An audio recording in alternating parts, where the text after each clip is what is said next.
This episode is brought to you by Carvana. Carvana is in the business of driving you happy. And with the widest selection of used cars under $20,000, you're bound to find a car that'll put a smile on your face. They even offer customizable financing so you can plan your down and monthly payments. To shop thousands of affordable vehicles 100% online, download the app or visit Carvana.com.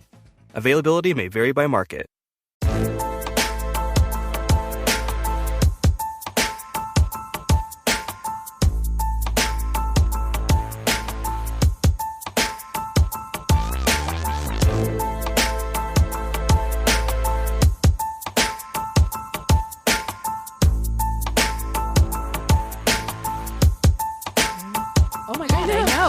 Like a door slamming. That's how it feels here. It was like the two times we've had earthquakes here. That's what it's felt like or sounded like. It sounded like a door wild. shutting, like slamming. That's so weird. And like the whole building shook. So I was like, yeah, but man, be like somebody gets pissed enough at their boyfriend, they could slam their door that hard. I mean, shake the whole fucking building. Are we recording? Yes, we are. Welcome everybody to My Worst Date then. I'm Cassie. I'm Keegan. I'm Christina. Well, first and foremost, we must fucking talk about the LulaRich documentary in which Christina shared with us last week. We all have thoughts and feelings, but episode 3 is by far one of the most triggering things that I've seen in a long fucking time. And my husband and I, Chris and I, like I've not talked about Chris like a bazillion times before. Right. Who? Who? We're sitting in bed watching this show, and the looks that we were both giving each other when they were talking about the book that her mom wrote. I straight up paused it because Anthony was not in the room. Oh, yeah. And I was like, oh no. You can't miss You have that. to be here for my rage. Oh, yeah. Chris and I were like, literally, like, just staring at each other, like, this cannot fucking be real right now. Like, okay, so for listeners who haven't seen it, they start talking about, like, this is a whole boss babe quote movement, which is bullshit to begin with, but yeah, I guess we should say up top that we're pretty anti-MLM. I mean, and we've specifically because it's predatory. Sorry, go ahead. We've talked about it on the podcast before, like our feelings about it, and we've definitely received like emails being upset with our stance.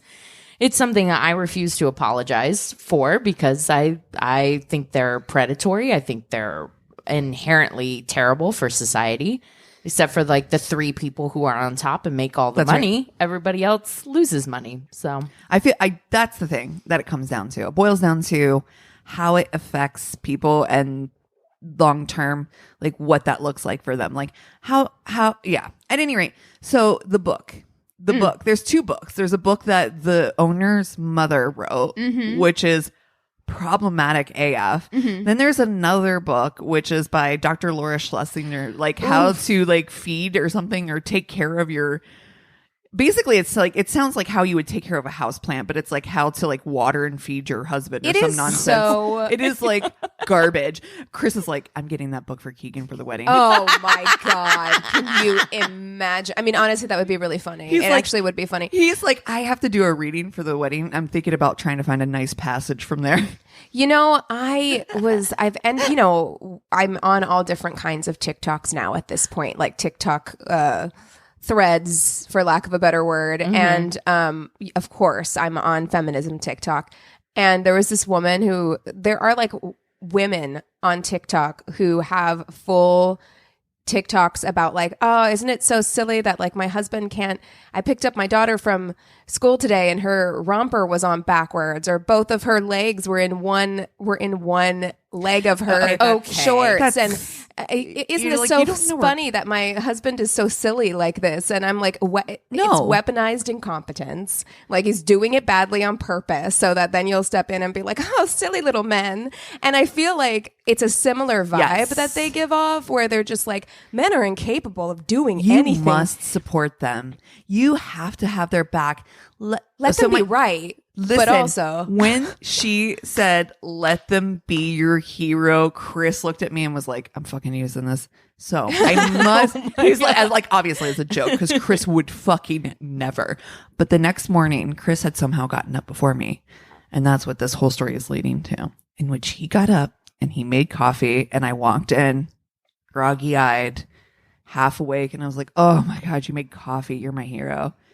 And he looked at me with the widest eyes like it had just happened and it was handed to him on a silver platter. And he's like, what did you say? I was like, I was like, God damn it. I can be a hero, baby. No, I was reading this article too, like kind of related to this, is like, you know, when everything shut down and people were working from home.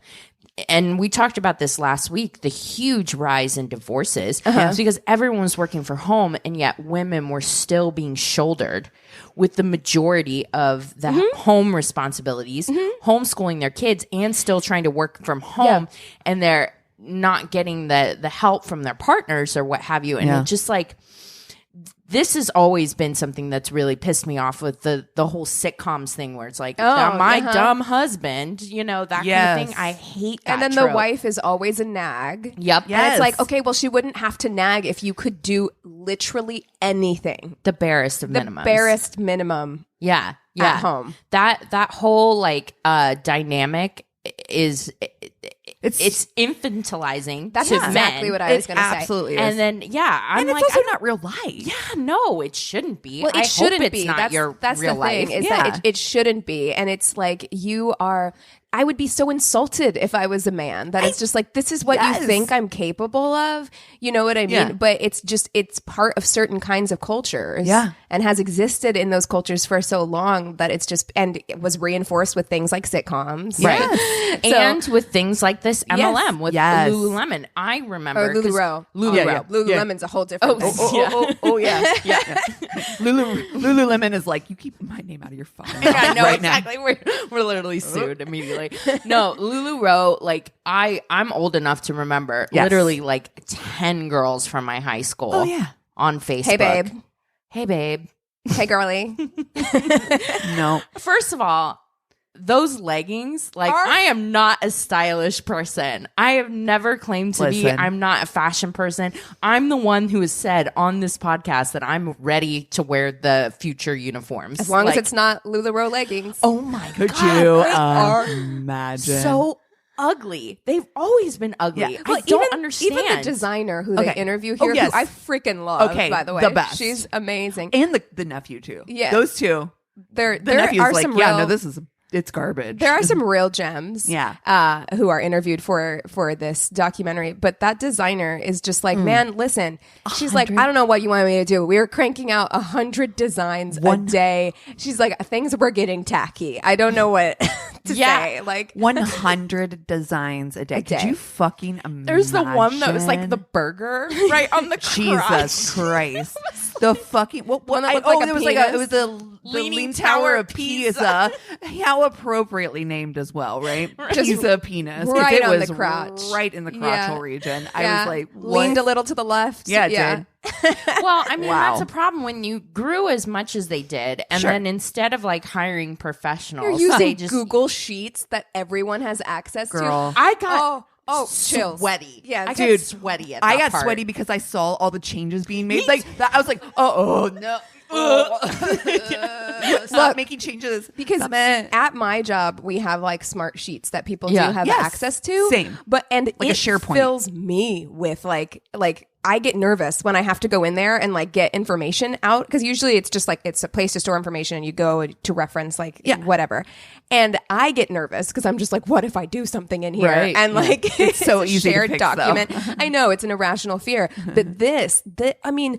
They were making updates to this Google constantly Excel sheet, basically. My God. Multiple people simultaneously. Oh my God. This is what happens when you hire your weird nephew. You know what I mean? Like, you're a $1 billion company. You got to hire like somebody that knows what they're doing. You've got like 30 children. Not one of them went to like business school or marketing. Like didn't take some classes when they figured out like this is where we're headed. Yeah, your parents have plenty of money to pay for classes. They had that one guy, like one of their sons was like, let me talk to you about why we need to stop acting like we're a pyramid scheme, like on video, like a video call. Wow. I'm like, bruh. How about the one son he's like started crying when he was like, Mom and Dad, asked us to be a part of this. Yes. And it was just so beautiful. Yeah. I'm like, they should not have. No, they shouldn't have. Mistake. They were like, well, the one guy took care of the bonus structure because he knows Excel well. I was like, well, there you He's have an Excel it. wizard at 23. Well, there you have it. I was like, I also know how to put a spreadsheet together. I know. No one has asked me yet to put a bonus structure together. That's actually not true. I did put together a whole key account structure, but I mean, still, like, it's I'm something just I'm like- actually versed in. Oh my God. There's just Wait. like, who's not skilled in Excel at Honey, this point? I mean, right. if you've worked in any kind of Did you office. go to high school? I want to know what that means by skilled in Excel, because like there are levels to Excel. Oh, right? sure. Like, Yeah. everyone's worked with that one person who knows how to do like all the things all the in smart Excel, keys and you're like, and whoa, shit and Yeah. you know? formulas. But yeah. the basic stuff, like everyone knows how to do the basics, and Yeah. I get the impression that that's the level we're operating at here. Sure, It's sure, like- sure. I can put a sum in. Right. I know how to make a sum of certain cells together. Right. And they're like, whiz. All he did was like wrap text once. Oh, and you're like, I'm sorry, did Merge you format? cells. Ooh, did you format that cell? Bitch, what?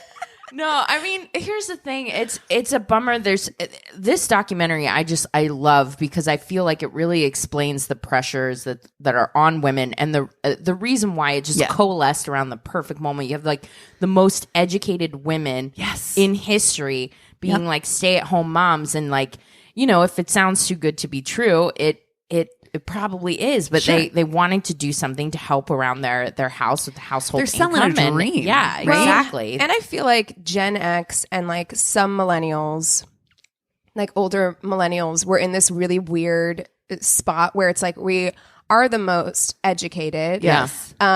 You know, and we were kind of starting this idea of like third wave feminism. Right. And Right. social media came along. Right. right. But also there is still that expectation and mentality around having a family and having children. Sure. You know, Yep. like whenever I was growing up, that was still kind of this thing that was just like, yes, of course, you're going to get married and you're going to have kids. You know what I mean? And I feel like now we're moving more into like the That's so funny normalization that of you- being child free and not getting married and That's things so like funny that you feel like you had that pressure. I think it probably depends on the family in general, like or how or whom certainly. you grow up around. Because like I definitely didn't feel that pressure. Oh, I did. Really? Yeah, My parents were absolutely. like, you don't have to have a kid ever if you don't want to. Like it's up to you. I think you're the exception well, to the rule, and honestly. I think I do, and I also think it's larger than your family structure. I think there was societal Society. pressure. Sure. Yeah. Like for sure. I mean, like every movie we watched, we talk about it like all the the time. It's happy like ending is finding is getting married. Yep. And like Yeah, no, you know. getting married like that for sure. I always felt the not pressure, but the anxiety of like finding the right one. Yeah. Like I think Yeah. we've all felt that for sure. I mean, I think the language has just recently begun to change around being childless to Yeah. being child free. Like the language is changing around that, because it was note. it was always viewed very much as like, I mean, even now, like I'm getting ready to get married. The question is always, when are you having kids? Are you having Sure. kids? Like Right. it's still the question that comes up. And I Sure. feel like we're moving out of that now, but it put women of a certain age group, especially, in kind of like a weird, like double mindset of feeling like I have this education, I want to use this education, but I also feel like I need to be home with my kids because now I have kids. Wow. And like, Yeah. and how do I do this? And Sure. they presented it as like, here, you can You have can it all, have it all. and You can stay work home and have part-time. it all. It Yeah. was all fake. Part-time work for full-time salary. Bullshit. wasn't Not even wasn't a little fake bit. for some of those first people that Well, were coming in. Do you hear the But they size weren't of some working of those part time. That's bonus- the thing. yeah. Sure, those bonus checks, but they weren't working part time. They were working beyond full time. Yeah. They were working. their life, their it whole was life. their Yeah. whole fucking life. Did you notice they weren't- were all divorced too? Oh no, I haven't gotten that far yet. Oh Yeah. no, they said it in the beginning. That did main they? chick was the main chick, Oh, most of the right. main chicks, Yeah, lost everything. Yeah, yeah, That's so their sad. their marriage fell sad. apart. So it's like, it sucks too, because I think that I guess too. I have a question, because we both grew up with all three of us, surprisingly, all of our parents that we grew up with in whatever way are all still we're all or have all been still together, right? Yeah. So what was your house dynamic like? Because what I'll tell you is that my house dynamic, which I thought was the norm, my dad, for, you know, it's complicated, right? The one thing I will say big time about my dad was helped. My dad help clean the house. He would run the vacuum. He would do dishes. He would, now my mom would probably be the person. She grew up, I think, in a very moms do this. And so she did do a lot, but my dad always helped out. He took care of the outside, 100%. My mom would never have mowed the grass. But my dad cooked. My dad cleaned. My dad was a full participant in the household. Yeah. I never thought that was not I didn't look at it as gender rolled. Just curious. Is that kind of the same thing? Well, my childhood is a little complicated. Sure. But early on, my mom is 5 years older than my dad, my stepdad. So she's 5 years older than him. They got together when she was 26 and he was 21. Oh, wow. Gosh, and babies. Can you imagine? Yeah, now? Babies. And she had 2 kids. Yeah. And he was 21. Honestly, bless his heart, though. So, yeah. That's a big role to take on. It is. And she was more educated. She'd already had her bachelor's. She went on to get her master's. Mm-hmm. And then she started working as a therapist. And so she was working. Yeah. She was working a lot more than my dad was working. So he did take on a lot more of those household responsibilities. So it was like a reverse of what most people saw at that time. And then whenever he joined the military, he was gone. So then my mom was doing everything. Yeah. And that's when her views started to kind of change in a more we leaned into that evangelical belief system where it was very much about she did uphold traditional gender roles as this is the ideal for a family, right? Wow. So you kind of got to see both. Yeah. Wow. Mm-hmm.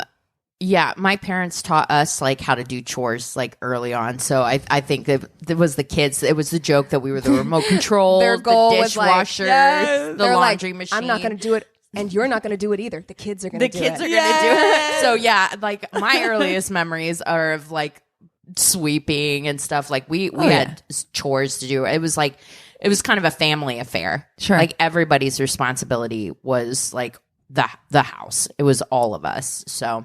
But your dad participated just as much as your mom? He worked a lot. So, yeah, I mean, he would cook sometimes. And I remember him mowing the grass and stuff like that. But most of the time it was, as soon as we were old enough to walk, we could hold a broom. So. Oh, same. Yeah, no, don't get me wrong. We had to work. I was definitely a child labor as well. Exactly. Full child labor. I was a latchkey kid. I remember coming home to the list. Oh, yeah. And if that list was not fucking done, forget about it. Yep. I got away pretty easy early on in my childhood. I didn't do a lot of chores early on. But okay, so the last thing that I will say about this documentary, because it is there's so much and I hope we haven't ruined it for anyone who's going to watch it, but the last thing that I will say is that they talked about retiring their husbands.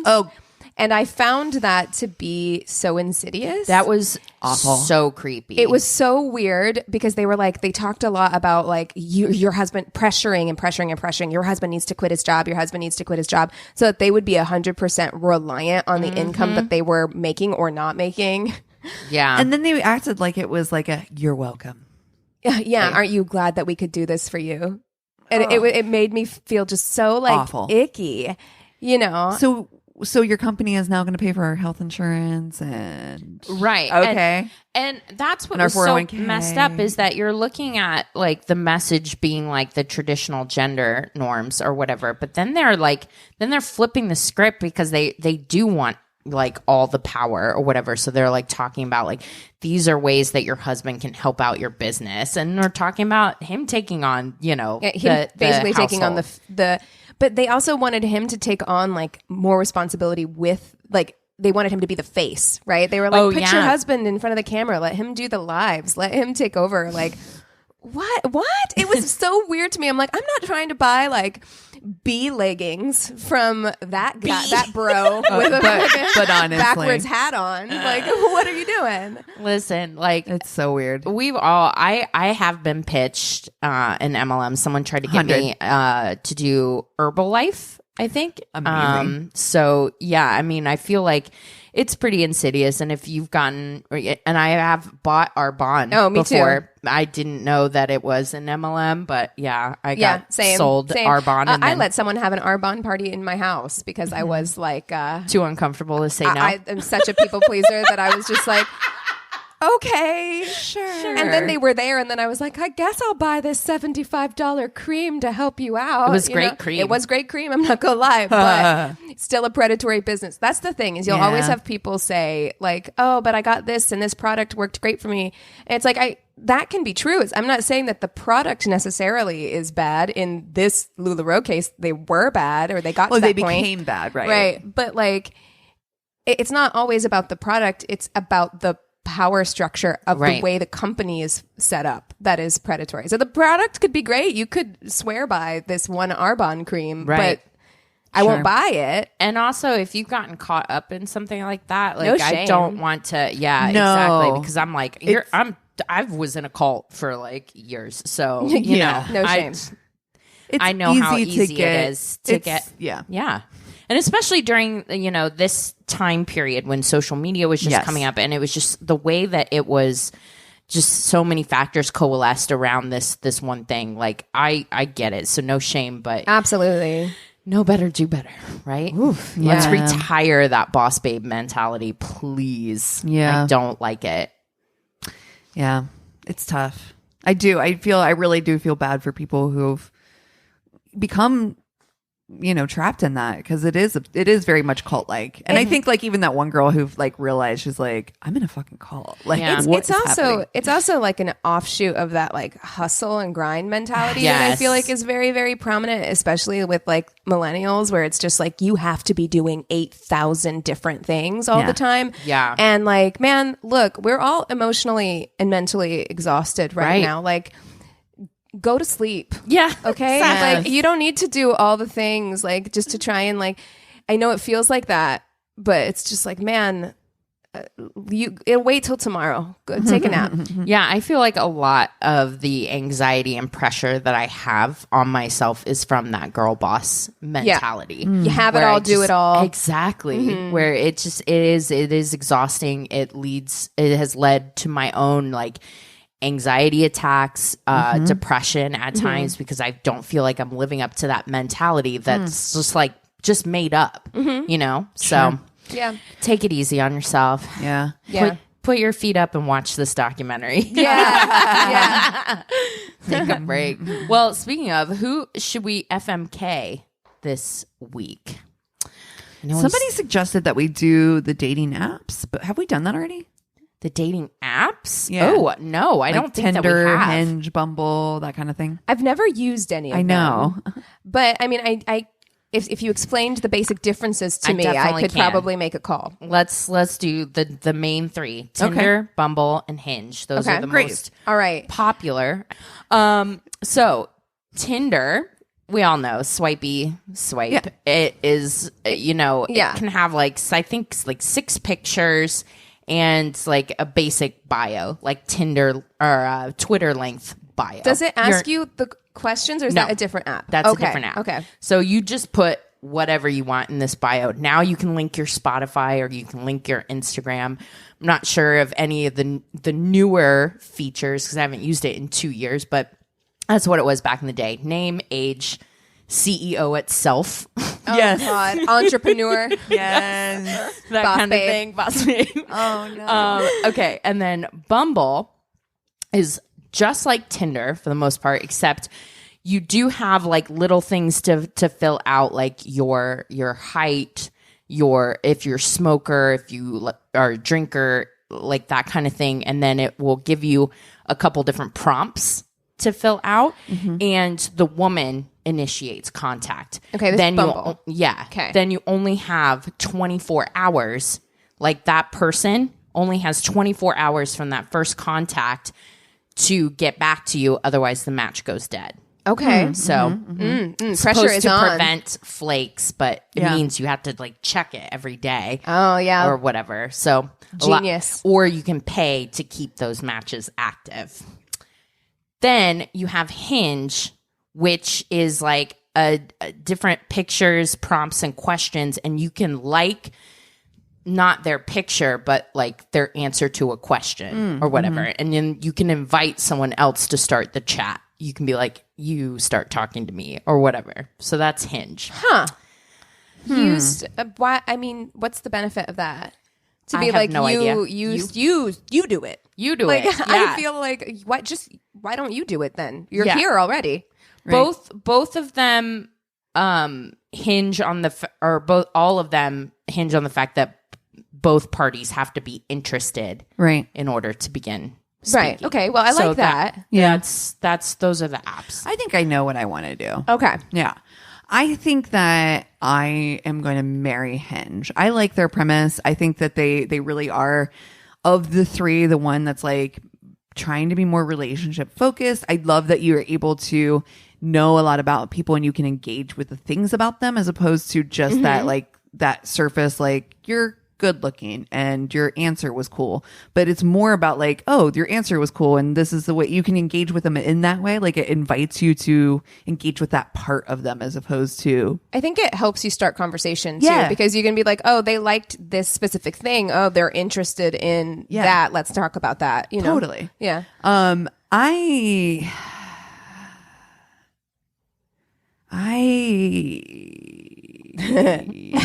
don't know what I'm gonna fuck. I think that I'm going to fuck Bumble. And here's why. I like that quick 24-hour window. Yeah, you're in, you're out. Yes. On with your day. You get to be in charge. I get to engage it, right? Yeah. Like I get to I you know, Tinder's going to fuck you up. Tinder's the fuckboy of this situation. It is the 100% the fuckboy. Yeah, it is 100% a hookup app. Yeah, you know, not opposed to that. You get lucky. Like I said, like I met Eric through Tinder. Right. A lot of people meet their significant other. It's happened. It has happened because it probably is the most commonly used one, probably the most popular. Correct. That is what I found. And that's the thing. I don't know if we know how I feel about popular guys, right? Yeah. Oh yeah. Am I good enough for Tinder? Am I? No, you're too good for Tinder, but Tinder's going to make you feel like you're not good enough for Tinder. Amen. That's what it is. And I'm like, I feel like Bumble's more humble Bumble. Yeah. And I feel like they're going to be like, you are good enough for this. And I'm like, thank you. And thank you. I am good enough. And we should totally bang it out and then be done. I think my own experience definitely colors it. I hated Hinge. Okay. I thought it was going to be the most popular and most thoughtful app for me. I definitely like looked at it and was like, this makes sense. I think it's engaging people on, you know, things that are just not, you know, pictures or whatever, but on more of who they are. It was not used that way. And I found the people I did interact with on Hinge strange. That was my own experience. So I'm going to kill Hinge. Okay. Now, I gotta say, I'm gonna marry Tinder because even disregarding Eric, right. I had the most successful and most fun dates through Tinder. Oh, I had the most like just honest people up front about what they were looking for, whether it was DTF, something casual, or whether they wanted to progress into a relationship. But I found people to be very much themselves, whether that meant good, bad, that or they ugly. would eliminate themselves early. My weirdest, sometimes most uncomfortable, awful dates were through Bumble, but there were a couple really fun experiences in there. And the woman being in charge, I'm gonna fuck Bumble. Okay. That's what I'm gonna do. Okay. Having never used any of these apps, except for, I think, briefly swiping on Christina's Tinder, I am going to... I think this is a little surprising. I think I'm going to kill Bumble because... first of all, don't tell me what to do. 24 hours. Okay, I got a life. Yeah, I'm busy. It's annoying. It's annoying. I don't want to have to keep up with that, first of all. Secondly, I love the idea of the woman being in charge on Bumble, but I feel like it's going to attract a certain kind of quote unquote nice guy. Who is going to be like, I am so noble for choosing to be on this app where the woman gets to be in charge, like, and wants me to like thank them for that. Yeah. Right. Yeah. Like that kind of guy. And so ruined it. Sorry. That's wanted to the change my vibe. answer That's just immediately. the vibe. So, I can't deal. Look, that kind of like quote unquote male feminist guy who's like, still mansplaining to you is almost like fake woke guy is worse than just like a bro. Like, it's worse. Who just knows who he is. Right. Yeah. Like, so, I gotta kill Bumble. I'm a fuck Tinder. Tinder is the Pete Davidson of dating. Yes, okay. It's I'm not proud. But it is also going to be a good time. I feel like it's going to be a good time. It's shots. Yes. Yeah. That was what was tricky for me, was I was back and forth. Yeah. I mean, and yeah, it's a mistake, but we don't ever have to talk about it again. Right. That's like we would laugh about it over brunch the next day. And that's it. And then, I'm going to marry Hinge. I like that there's conversation involved. I'm sure that attracts some real weirdos, randos. Probably. But I don't know. I think we could make it work. Okay. Yeah. All right. No, the Hinge thing for me, there were a couple of times that I was on it where it definitely is more relationship focused, and perhaps the time I was using it, I was not in a relationship mindset. And so I had people coming on to fast food. You know what I mean? Yeah. I wouldn't love that, but I mean, I guess if I was looking for marriage, then that's probably the one I would want to use. Right. I do love their commercials. I think they're hilarious. The Hinge app. Next time we should do the old school ones like Match and eHarmony. And God. We did that for our live show. That's right. Yeah. That's right. Oh, gosh. eHarmony. God, the worst. Oh no, we had Farmers Only. Was it that one? we had the horoscopes as dating apps. Oh, which that's is right. God, that's right. Where Capricorn was like Match, and I was like, why am I the beige computer dating right now? Oh, I don't remember what I was. Me neither. Oh gosh. Oh man, Gotta go revisit that live show. Well, you guys want to take 5 and we'll come back with stories? Sounds Yes. good. And we're back. All right, Christina, it's your turn to start. Okay, this is one of the strangest stories I've ever found. It just tickles my funny bone, so I'm going to go for it. This guy says, I hooked up with this girl from work and knew she wanted to be more than friends with benefits, so I asked her out. She had an amazing ass. I thought it would be... I love that. Nice. I thought it would be fun if I took shrooms before the date. Why would you do that? Why would you think that's a good idea? Shrooms. No, I literally have just tried these for the first time. I cannot think of carrying on a coherent conversation. No. Are you on the same trip as me? No. And look, I'm not a drug person. Like any drugs for me on a date. First date? Yeah, never. No. Sorry. You don't know that person yet. They can't get to know you like that. I literally saw like the Matrix numbers on the ceiling, and I saw everybody's faces age and decompose in front of me at one point. Could So you I'm like, imagine being on a fucking date? No. You're just staring at them. Wait, all I can imagine when you said you saw people's faces like decompose in front of you is that like what's Indiana Jones where his face melts off. It was pretty similar. Like everyone was just getting like older in front of me. It was really freaky. I cannot imagine being on a first date. But anyways, I had some for her if she wanted some, but I didn't think she was into that kind of thing. Oh, how generous. No fucks though. I eat them and get ready. She cancels on me like an hour before we're supposed to meet up. Best thing ideal that ever situation. happened to you in your life right now. Yes. I'm disappointed and bored. So I throw on a movie. I'm even more bored and the shrooms kick in. Oh no. What movie? I must know. Like I Willy Wonka and the Chocolate Factory. I get uncomfortable. I try and play with my dog, but he knows I'm fucked up and he's uncomfortable too. The dog's like, bye. Dog's like, I am bruh. not trip sitting. See you later. He just sat back and watched me, and that made me even more uncomfortable. Imagine you're tripping on shrooms and your dog's in the corner Judging just like, Judging. Get your shit together, bro. God, Brad, you do this all the time. I tried to think of stuff to do while I'm tripping, but nothing came to mind because it's a weekday in my small town and it's like 7:30 at night. I forced myself to watch 30 minutes of this movie before getting so uncomfortable.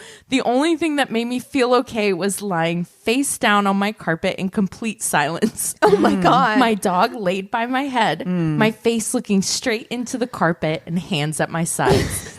My body felt bad anytime I tried and stand up, so I laid there for 4 hours, wide awake, staring at my rug. Worst date ever. You know, I wonder if that dog was over there, like, you know how when you're with a friend who's like throwing up and like they do this all the time, like because they like drank too much or whatever, and you're just like patting them on the back, just being like, fucking goddamn it. Like, Again. I wonder if the dog. But you're like, I also just want to be here to make sure you don't die. Yeah, like I'm still like you're still my friend, but like Jesus, you know. seriously. And I wonder if the dog was having a similar feeling when it's like laying by his head, and it's just like, you know what, Paris Hilton's chihuahuas have an entire house that's air conditioned to themselves. And this is the person that I ended up with. This fucking guy. Fucking guy. This on a fucking date guy. with the rug. Totally on a date with the rug. Oh, God.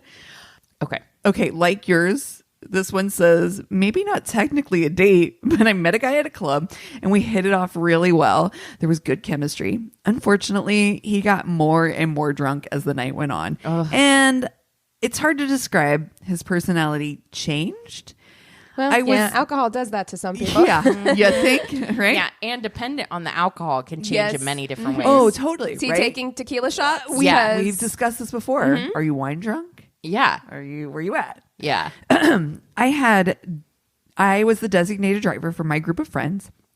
And when we went to leave around 3 a.m., he asked for a ride home because his friends had ditched him. My friends and I lived 15 miles away. He lived 40 miles away. Whatever. He said he would pay for gas. I like driving at night, so no big deal.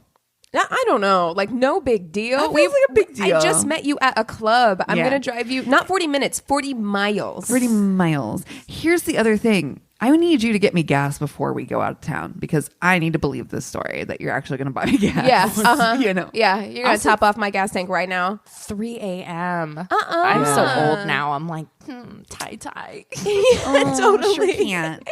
Sorry. Totally. Also, too, by myself, like I would make sure one of my friends stayed with me. Yes. Do you care? Would you ride with me? I'm not dropping them off unless one of my friends will stay in the car with me. Yes. Yeah. In the middle of nowhere. 40 Danger. miles? Will Robinson. No, for no. sure. No, thank you. Boo. My friends live 50 miles, 40 miles, whatever. He said he would pay for gas. I like driving at night, so no big deal. Dropped off my friends in our town, drove him home. He directed me to a gas station in his town so I could fill up in gas for $10. He would pay for it, and he could buy some more booze and beer to drink at home. Honey, sir. I think maybe you need to call it a night. It's 3 a.m. I don't know if you need more booze. Go to bed. When we get to his home, he just would not leave my car. Oh, No. no. Kept No. talking 911. and talking and opening a beer can and drinking it and putting it back in the bag, grabbing another one. After about 45 minutes. Oh my gosh. 45 minutes. No. Of me telling him to get the fuck out. I had to get out, open the passenger side door, and literally pull him outside. He thought that was super funny and admired how strong I was. Yeah. You've got that emergency strength, that kicks in.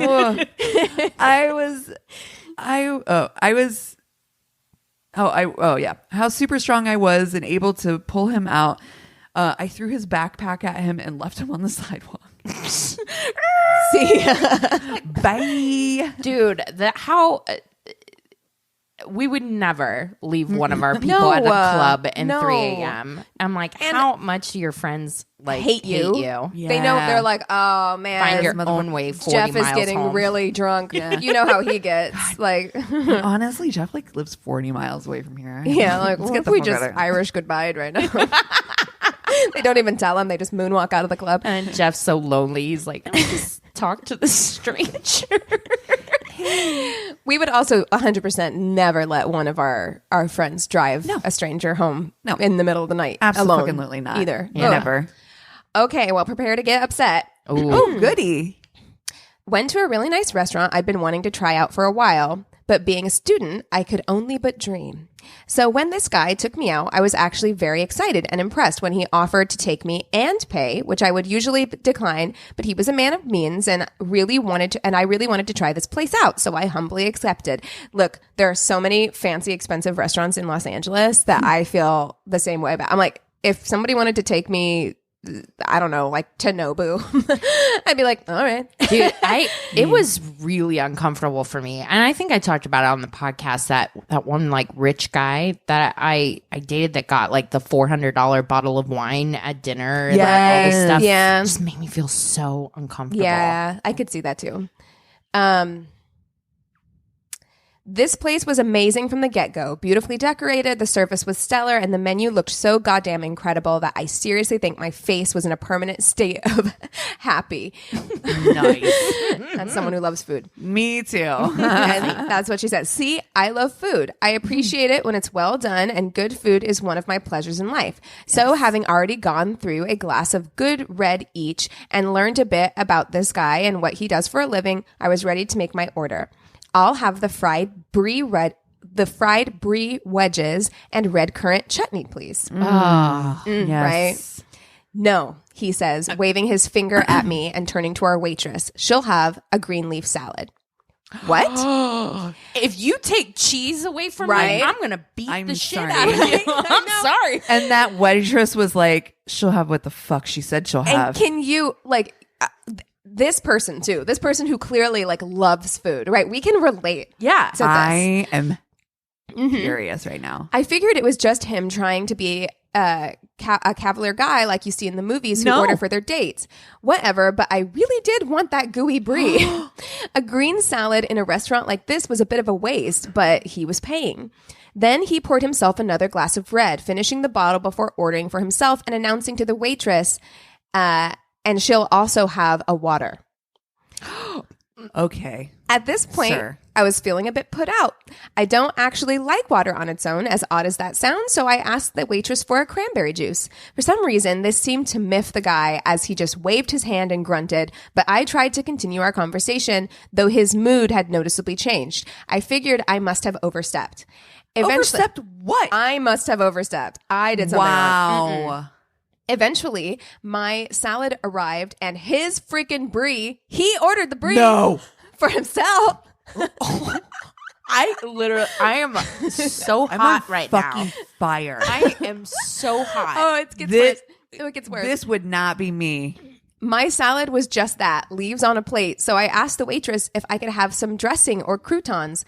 No, she's fine, he piped up. Fucking no! Waving the server off. See, this actually did piss me off. I've been a server, and being waved off or whistled for is incredibly disrespectful and degrading. Yes. So I tried to shoot her an apologetic look, but I don't think she noticed. Damn, that brie looked as awesome on his plate as it would have on mine.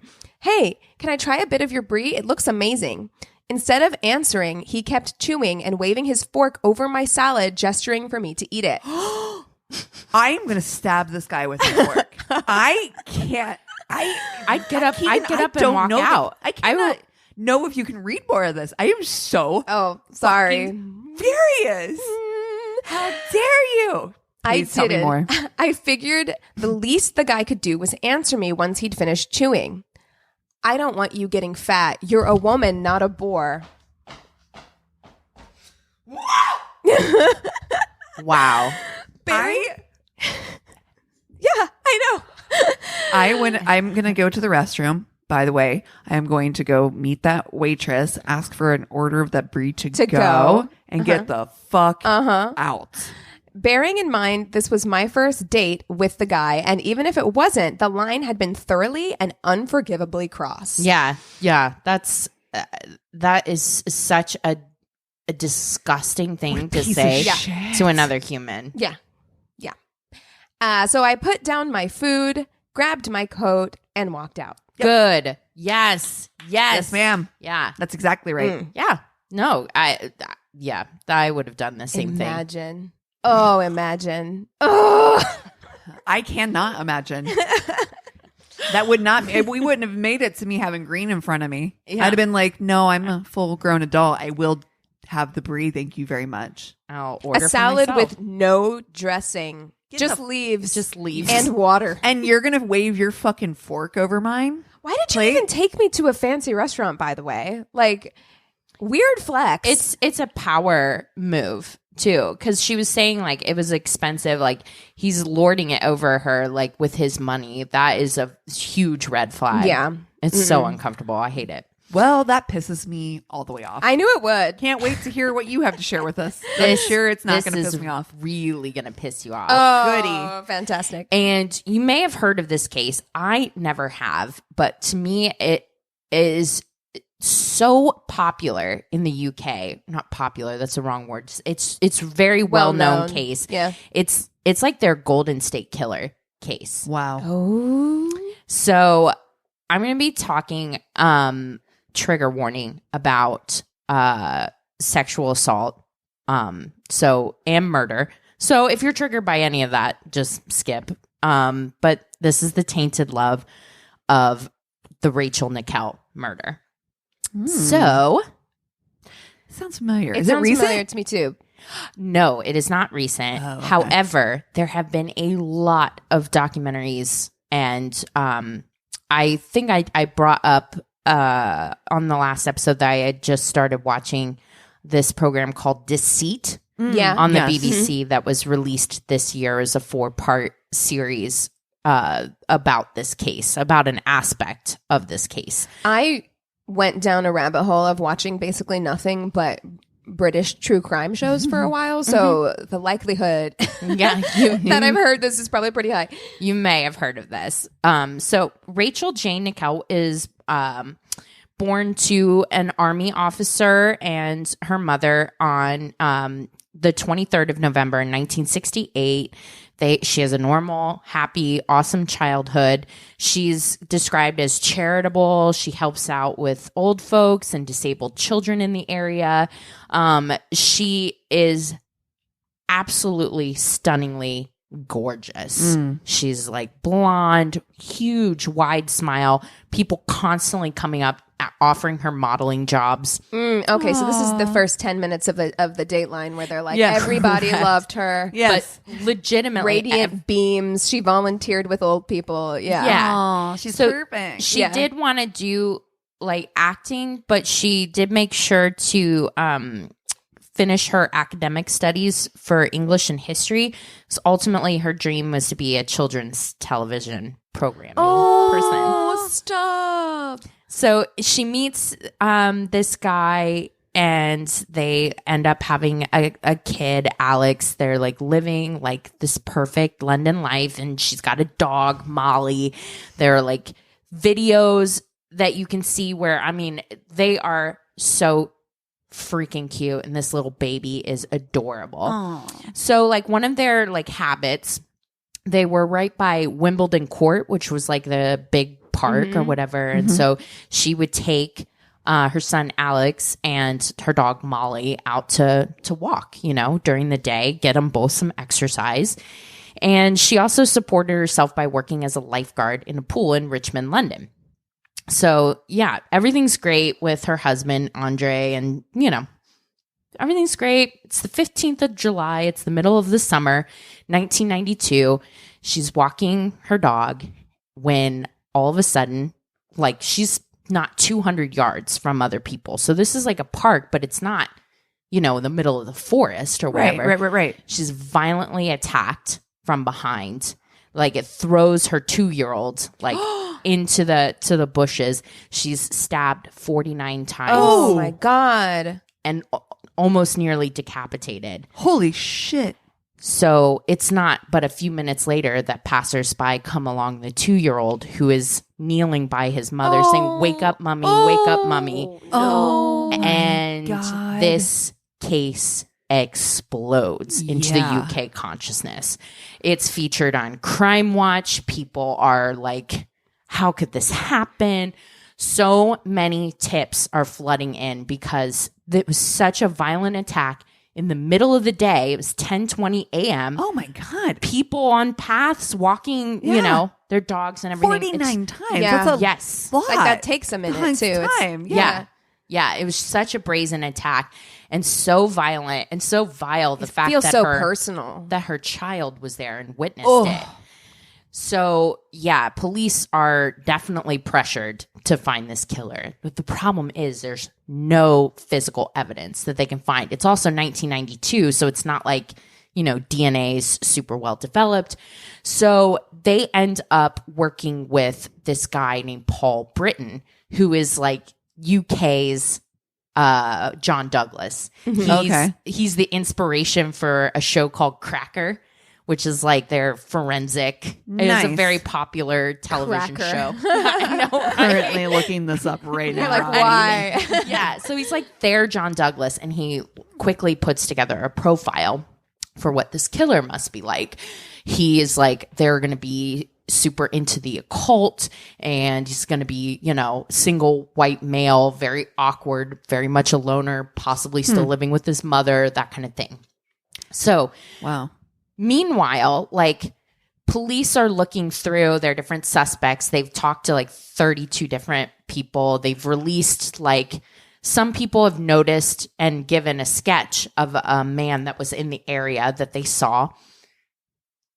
And people call in and think, you got to talk to this dude, Colin Stagg. He's a loner. He's often fits the description. He is often walking his dog in the area. And in fact, a cop is like, oh yeah, at some point when they went and closed the park off, Colin Stagg went up, he had his dog, and he's like, oh, why is it closed off? I was just here this morning. And they're like, there's been a murder that's been committed. And he's like, by the way, what's your name and address? Since you just told us that you were there here. Yeah, so you're a potential witness. So they go to interview Colin. First of all, it's like on an estate, so all the houses kind of look the same, but his door is black. It's painted black with a sign on it that says "Christians beware." A pagan lives here. Oh, okay. In 1992, honey. Yeah, honey. exactly, honey.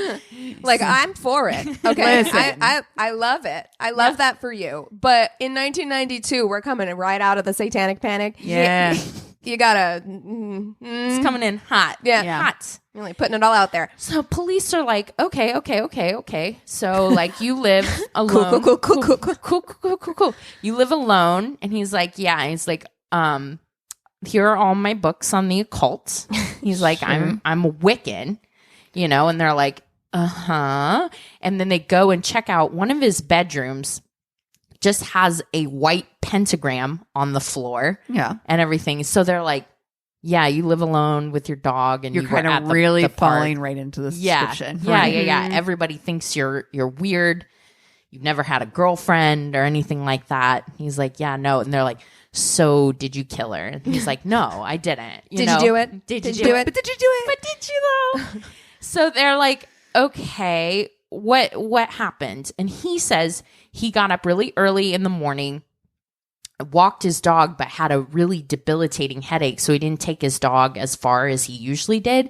So he took a bunch of aspirin, laid back down. And when he woke up, he went back to the park. And that's when he encountered the officers. Mm-hmm. So his alibi is not great. Yeah. Not great. No, I took a nap is not a good alibi. Yeah. Usually, I know, I'm screwed. I live alone and I took a nap. It's like, okay. And can anybody verify that besides your dog? Besides your dog. Yeah. And so because there wasn't any forensic evidence or anything like linking anything to the scene, police are really stumped on what to do. And also, there's nothing linking this guy to the case except for he just happens to go to this park. And this guy was like, it's somebody who's into the occult. which is all speculation at this point. Absolutely. 49 times to stab somebody feels very personal. Right. From everything we know from our extensive knowledge in this. We're experts. Total experts. Basically. But I mean, like, all you hear a lot, from many background, like that's tends to be somebody, it's very personal. Yeah. And that many times stabbed. I'd like to know where he came to the conclusion that it had to do with the occult in the first place. Yeah, like, it doesn't feel, what about it is occult-like? Right. Yeah. You know, I don't understand. And also, I know it's 1992, and again, people just lumped everybody into one category, but like Wiccans are not. No, that's the thing. No. Exactly. Like, they believe very much, and he did, that what you put out in the world, you get 3 times back. Right. So what? You're not going to go stabbing somebody 49 times in the name of Wicca. Exactly. Like, no, that's not how that works. It's not how it works. The other thing I want to bring up is cracker. I don't believe cracker is the same as it is here in the U.S. I think that cracker might be more like safe cracker or cracking a code kind of thing. Yes. I'm sure. Yeah, I'm sure. Sorry. I didn't think like it took me like 20 minutes. Like Fanny. Was there a part of your story that I zoned out to just think about cracker? No. No. We're like, wow, Don't Cassie's worry. really quiet over there. So they are stumped on how to proceed. So they end up getting an unexpected idea because it's featured on Crime Watch, and also like they are really zooming in on Colin being the suspect. So the UK media just went bananas. Yeah. So he ends up, like, somebody accuses him of indecent exposure because he was sunbathing nude on a beach and they happened upon him. So his lawyer just told him to just pay the fine. So of course it's splashed across the front page everywhere. So now people think he's a pervert. People think he's, a murderer, a devil worshiper, he's a pariah. Yeah, on his estate. People are literally like outside his house calling him a nonce and all kinds of things. But someone calls into the police. This woman named Julie was like, I have a very strange story to tell about Colin Stagg. So, like a year before, she had put a Lonely Hearts ad in the newspaper, just basically saying like, and this is really sad. Her ad was like, recently divorced overweight woman looking for love. And it was like, sweet baby angel. So Colin had replied to her and was like sweet at first, like, hey, I have a dog. I'm into all these things. I'm 28. I've never had a girlfriend before, that kind of thing. So they end up exchanging letters, but like by the third letter, he is like, he writes her that he's a red-blooded male and that he has these fantasies. No. I believe red flag mail is and what you meant like, to say. Yes. He's like, he encloses another letter inside that letter that says on it, my fantasy, in brackets, one of them at least. And he's like, if you're not interested, just rip the letter up and throw it in the bin. Look, Definitely. Okay, not put interested, something... but going to read this. Yeah, I mean, and you look, 100%. man. Rule number 1: you can't put that kind of thing in. No. I don't even know what he wrote, but I'm like, you should not have put this in writing. Never. You should not have put this in writing. I know it. Well, Colin's fantasy was a very graphic, detailed depiction of outdoor sex, like sex outside in the open air. Okay, that's not nearly as bad as I thought No, it was me going to be. I'm not neither. going to lie. No. Yeah. So she tells police that, and they're like, okay, cool. This gives us an idea. So what they do is they get a detective constable, Lizzie James, not her real name, but Right. Lizzie James, to start a letter writing campaign to Colin. They make Colin think he's not a suspect anymore. And they're like, okay, so you're going to approach and say, I was living with Julie at the time. Mm-hmm. She's very old fashioned, but I'm not. And I found your letter. And it was hot. It was hot. So they start writing to each other for like 5 months, writing back and forth. And she's like, what it's supposed to be, she works with the profiler. It's supposed to be anything he suggests is okay, but she's not supposed to make any suggestions. But she definitely starts like throwing in S&M stuff and all this like imagine leading the witness. Yeah. Imagine being at work though and then being like, Lizzie, come into the office. We have something we'd like to run by you. You have to write dirty letters. Yeah, can you write to a murder erotica? Also, why does it have to be a woman that writes them? Yeah, because why not just if have they're the letters? In fact, like why not just have the profiler do it? That way you know it's like exactly what you want. Well, just in case they like ended up meeting, which they did on a couple occasions. Have her meet him, but she doesn't have to write the letters. She can read all the letters. She can be involved in the case. I'm not saying not involve her, but why does she have to be the one to write the letters? So for 5 months, that ends up being like 40 letters, pages on pages, hundreds of pages of letters. This feels very like you can't do this. I don't love this. No. So she finally gets to the point where she's saying stuff like, you know, if only I knew you had done the Wimbledon Commons murders. And he says, he's like, I'm sorry, that's not me, but you know, I hope that you'll still date me. Wow. You know, just like, wow, this is awful. It really, this is really is. And when awful. you read portions of the letter, like he is like, he ends up meeting and he thinks that she's kind of crazy, but he's still like a 29-year-old virgin. Baby. And she's gorgeous. And he even says after the fact, I knew it had to be something weird that someone that attractive would be that interested in me. Oh, God. Oh, he's having a real rough year. Yeah. Yeah. This is awful. It's awful. So this is heartbreaking. Yeah. After 5 months, despite the fact that he hasn't confessed to anything, even though he's been clearly entrapped to do so, 100%. Yeah. They arrest him.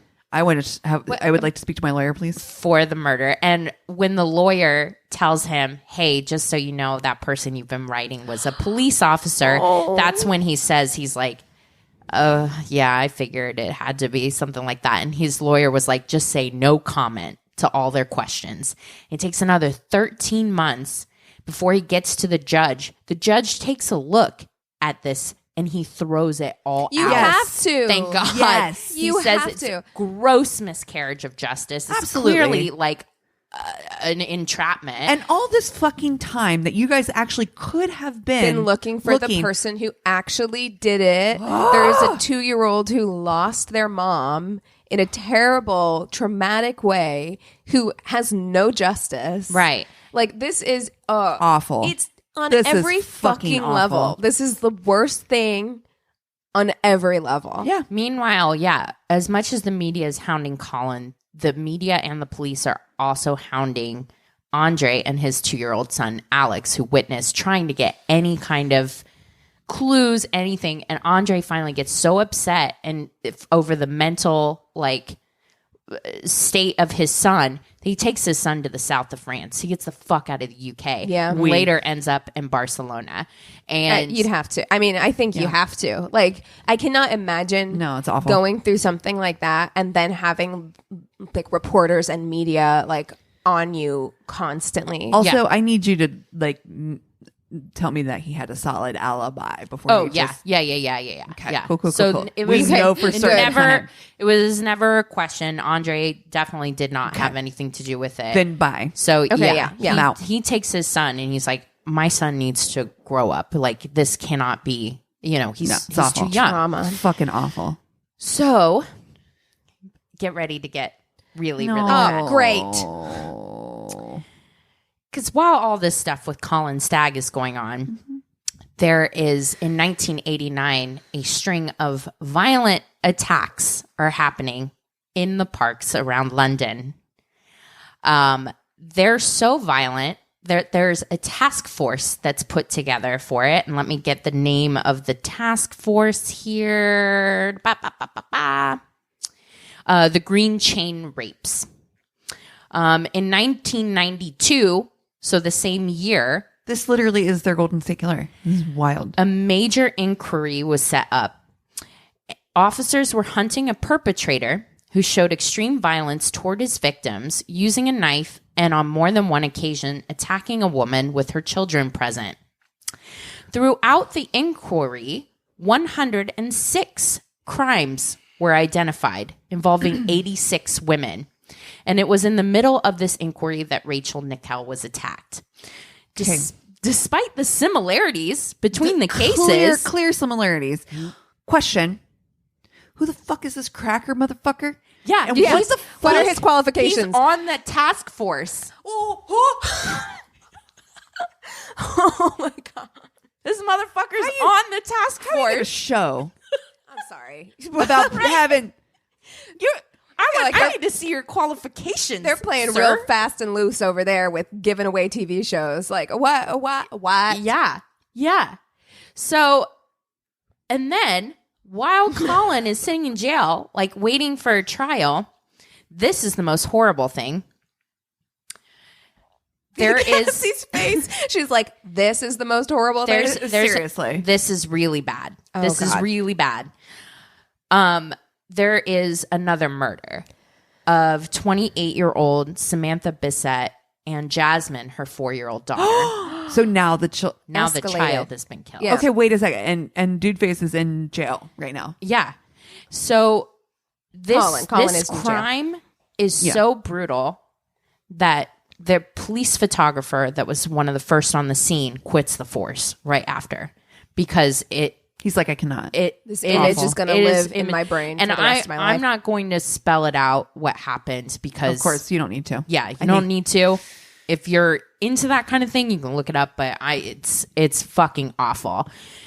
So they find fingerprints at the scene, and they end up finding that it matches somebody named Robert Napper. Wait, so it's not Colin? Oh, No. wow. Wow, I'm so shocked. Who would have thought? Well, I mean, because he's Wiccan, so we just, we were He had a black door, Cassie. Ah, yes, the black door. And even still, no one's making the connection between Samantha Bissett, even though this is less than a year later. And identical. And Rachel Nickell. No one is. So they're treating this like a separate thing. I feel like even a reporter would be like, excuse me. Right. I feel like these are kind of like each other. I feel like Same like thing. just local Us. people, Yeah. right? We're like Average civilians. like average civilians who like just with this the girl that just went missing was like, oh, that's the same address as this. Like puts two and two together, even if they're not quite, but has questions. Also, if you are a young woman at this time or a woman at this time with a small child, I'd be like fucking concerned. We're talking about a space of 4 years where 106 of like sexually motivated attacks happened in this area. That amount, even if, like you said, even if the police didn't miss it, reporters, people in the area, like you had women to have who known like to go somebody. to parks. Yes, yes, these things were happening in daytime and everything. They had like descriptions, everything. Wow. So, and in fact, Robert Napper had been brought up in the Rachel Nickell case. 6 separate times he was talked to by the police and asked to come down and give blood so he could be ruled out as a suspect. And he just never showed up. And they were like, no one that's fine. Ever followed up. Wow. Meanwhile, is it the same over there where like taxpayers are paying for this shit too? Where it's just like, what the fuck? Come on. exactly. So they tail Napper and they finally catch him, and he is unwell. He is not a well person. He is paranoid schizophrenic and confesses to the Bissett murder of her and her child, and they lock him away in Broadmoor. It is not until 2008. Come on. When DNA is like specific, or I don't know the word I'm looking for. Like they're able to refine it a little bit better. They're able to refine it enough to connect Napper to the murder of Rachel. And he's like, oh, yeah, I did that too. You could have just asked him. Yeah. Like he probably would have just told you. Exactly. Yeah. And then they're sure now that he's responsible for these 106 attacks. In fact, they've been able to go back. They look right at the beginning in 1989. His mother called the cops because he went up to his mom and he's like, I just raped somebody. And his mom's like, 911 999 fucking 9. Hi, my son raped somebody. And they're like, he said it was at this park.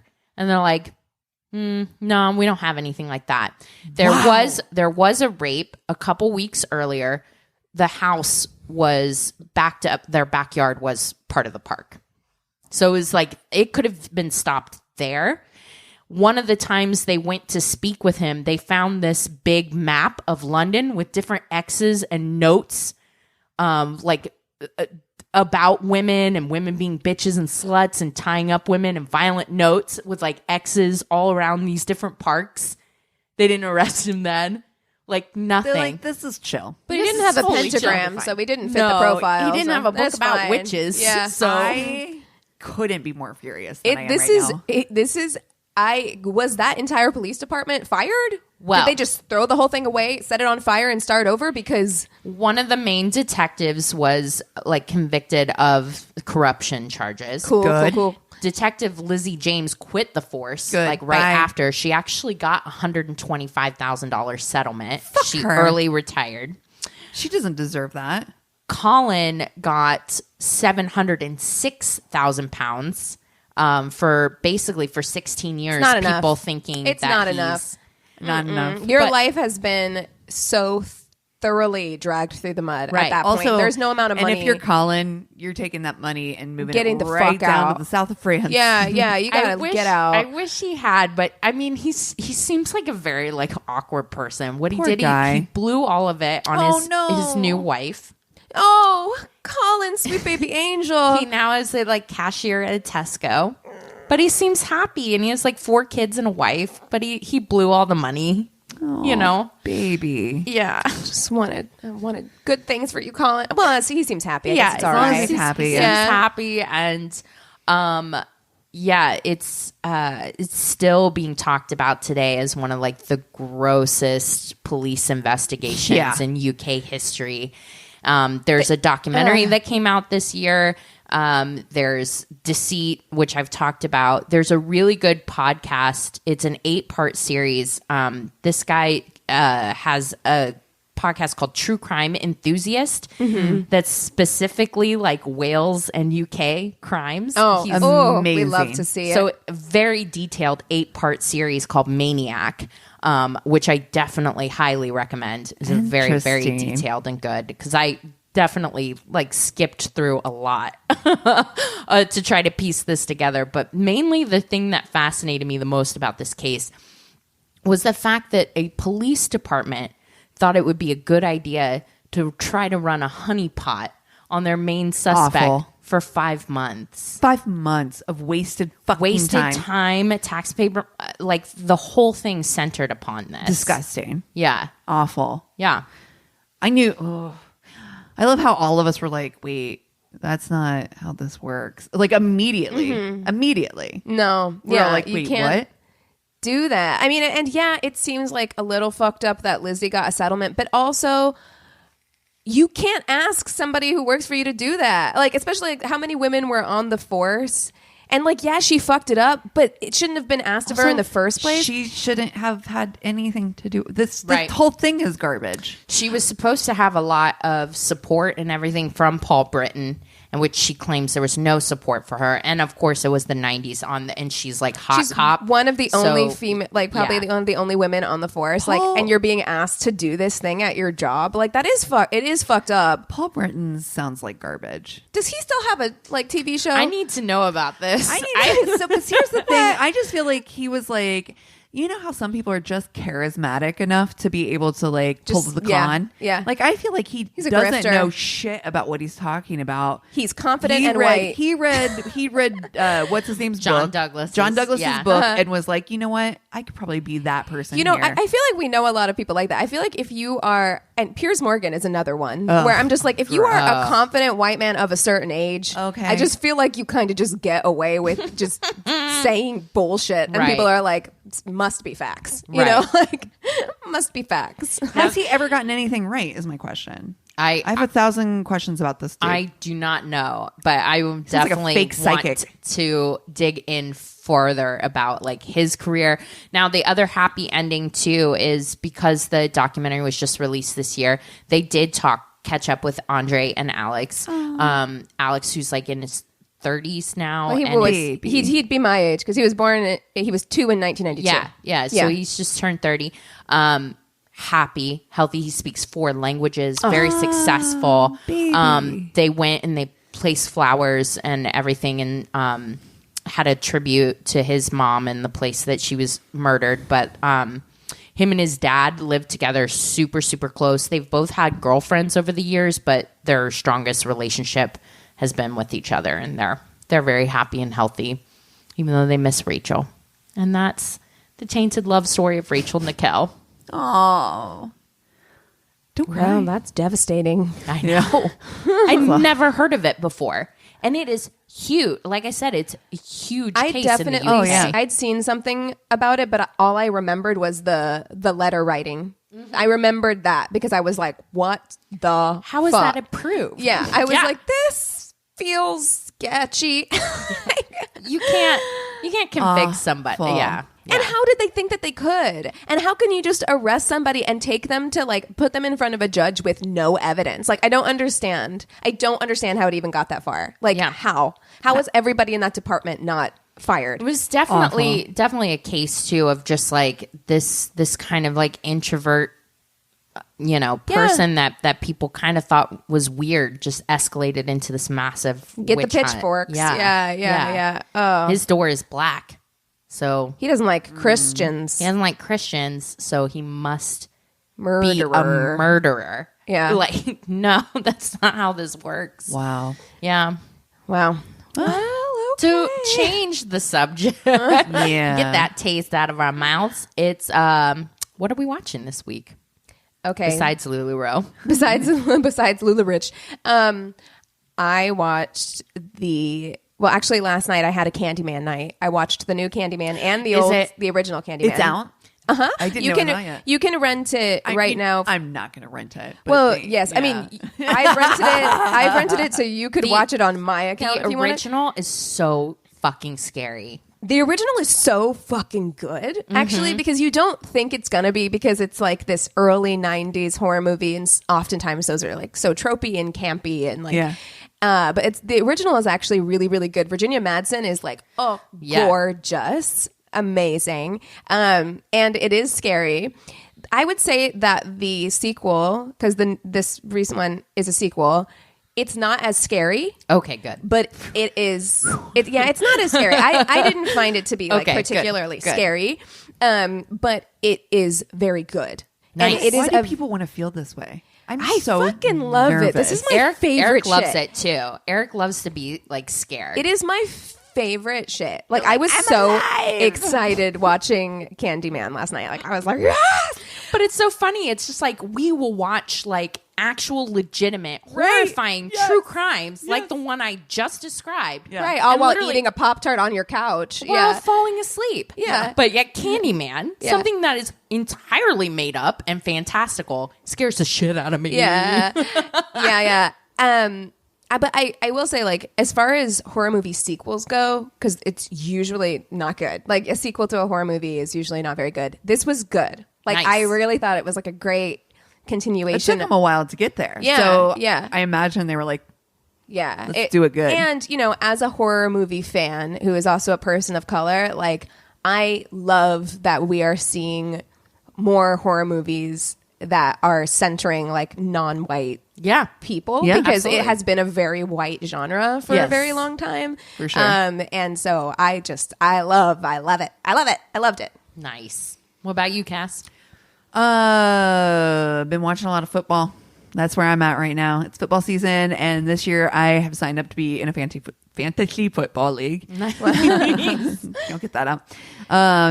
And which has now made me a monster, which yeah, I already like sports to begin with, but now Have that you never now done that's a fantasy football competition. before? never Oh, done shit. fantasy football before, and now I'm like, oh shit, now there's a competition. Stakes are raised. I am literally every Sunday you can find me in front of my television with my computer up as I watch all of my players. This is where I'm at. Yeah. Yeah, Fantastic. I'm in. Love to see it. I watched the finale. We actually caught up and able to watch the finale of Brooklyn Nine-Nine, which was really good. Made it through. Yeah.